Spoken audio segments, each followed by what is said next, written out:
Craigslist has shuttered its personal section. That's right, romantic, gone. Casual encounters, gone.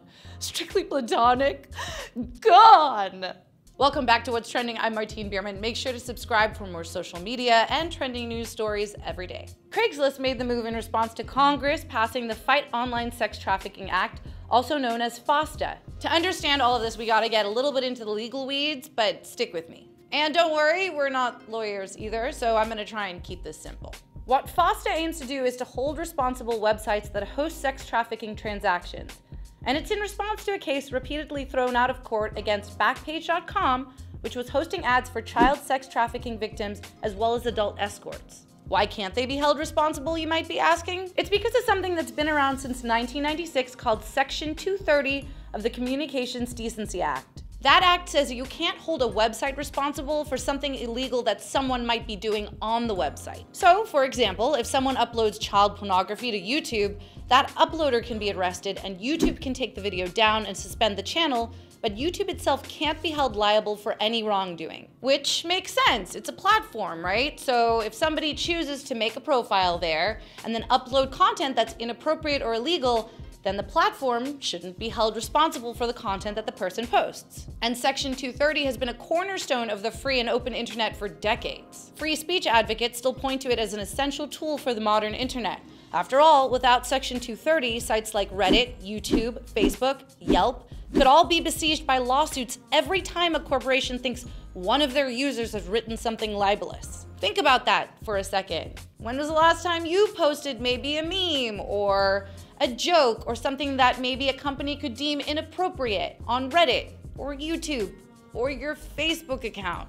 And I'm assuming that most, if not all, of our audience are not into sex trafficking or child pornography. We're just regular internet users who sometimes make really lame jokes. But the argument against Backpage.com is that executives knew something illegal was going on their platform and they ignored it. But should we all be punished because one website with crappy leadership sucks? And that's why there are PSAs like this one with celebrities telling us that the law has to change. Today, you can go online and buy a child for sex. It's as easy as ordering a pizza. It is inconceivable to me that this is happening here in this country. Thousands of children are raped every day. Except maybe it's the law that doesn't have to change, maybe it's the people running the websites. So what FOSTA says is, hey, Section 230 is all well and good for most things, but it shouldn't be able to shield platforms that are used to facilitate prostitution and sex trafficking. So now what Craigslist is afraid of is that they might be held liable for some activities that they know nothing about going on their site. Their response to FOSTA is brief. It's only about 75 words, so I'm gonna read the whole thing for you guys. US Congress just passed H.R. 1865,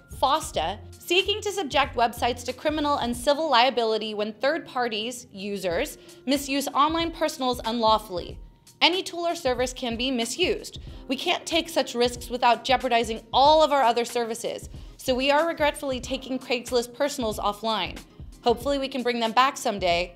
To the millions of spouses, partners, and couples who met through Craigslist, we wish you every happiness. Basically, they're saying that since we can't guarantee that people are not going to post things that they shouldn't in our personal section, we're just going to take the whole thing down. Interestingly, Misconnections is still up on Craigslist. You can still say hi on Craigslist and hope that among the millions of people who read Craigslist that maybe they'll see your post.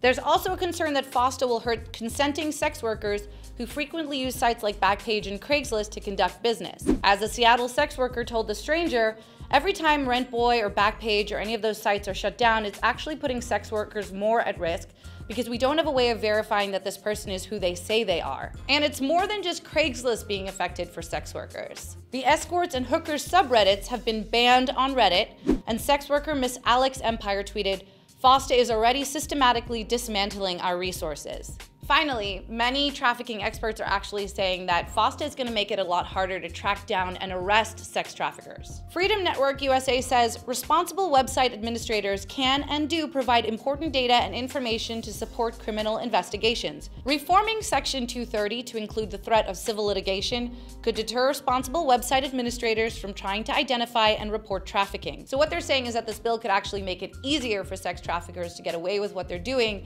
because now we have less opportunity opportunities and ways to track what they're doing. Democratic Senator Ron Wyden, one of the original authors of Section 230, tweeted, "The bill before us today will not stop sex trafficking. It will not prevent young people from becoming victims. The bill before the Senate will punch a hole in the legal framework of the open internet." But Democratic Senator Claire McCaskill, who voted in favor of FOSTA, the Senate counterpart to FOSTA, tweeted, "Our bill will unleash local prosecutors on the front line of law enforcement to go after those who knowingly facilitate sex trafficking. Finally." It's not like anybody is in favor of sex trafficking or child pornography. That is absolutely not what we or what I am saying. But I do think that this kind of creates one of those situations where you're creating a small crack in the open internet where you can say, okay, this small segment we are going to be monitoring with legal action should anything happen. And then what's to say that after that, that doesn't just slowly bleed into other spaces of the open internet? And I think maybe one of the saddest parts of this is restricting Reddit, because I know how powerful the Reddit community is. You guys are amazing in that you monitor your own Reddits and subreddits. So if somebody is doing something that is against the Reddit rules or just against the law in general, I feel like the community, giving the community an opportunity to be empowered to then take that on before taking away the ability to do that altogether would have been way more powerful. What do you guys think? Do you think that this is the best way to regulate sex trafficking, child pornography, and any type of deviant behavior on the internet? Is creating these laws which now are going to eradicate things that we know and love, like the personal section of Craigslist, going to be effective? Let us know in the comments, and for more trends, head to whatstrending.com.